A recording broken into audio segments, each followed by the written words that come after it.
আজকে এঁচোড় চিংড়ি তৈরি করব। তো এঁচোড়টাকে এই যে জলে একটু নুন দিয়ে এঁচোড়টাকে সেদ্ধ করতে বসিয়েছি। তো এই যে এঁচোড় সেদ্ধ হয়ে গিয়েছে, কেটে নিয়েছি এখানে পেঁয়াজ কুচি, টমেটো, এই যে টমেটো কেটে নিয়েছি, কিছু বাটা মশলা তৈরি করে নিয়েছি, আর এই যে আলু কেটে নিয়েছি, আর এই যে চিংড়ি মাছের মধ্যে নুন আর একটু হলুদ মাখিয়ে রেখেছি। এবার কড়া বসিয়ে দিয়েছি, এবার মাছগুলো সব ভেজে নেব।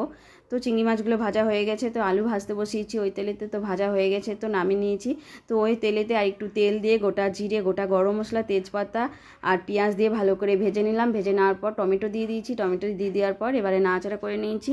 তো করে নেওয়ার পর একটু সব বাটা মশলাগুলো দিয়ে দিয়েছি।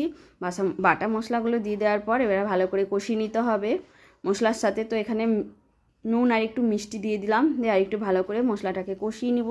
তো কষিয়ে নেওয়ার পর ভাজা আলুগুলো দিয়ে দিলাম, আলুগুলো দিয়ে দেওয়ার পর ভালো করে নাড়াচাড়া করে নেওয়ার পর এখানে দিয়ে দিলাম এঁচোড়টাকে, সেদ্ধ এঁচোড়টাকে দিয়ে দেওয়ার পর ভালো করে কষিয়ে নিতে হবে।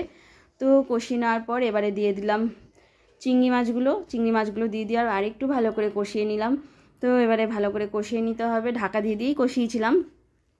তো এবারে কষে নেওয়া হয়ে গেছে, তো এবারে এখানে জল দিয়ে দিলাম। আস্তে আস্তে জলটাকে দিয়ে দেওয়ার পর এবারে আরেকটু ভালো করে নাড়াচাড়া করে নেওয়ার পর এবারে ঢাকা দিয়ে রেখে দেবো।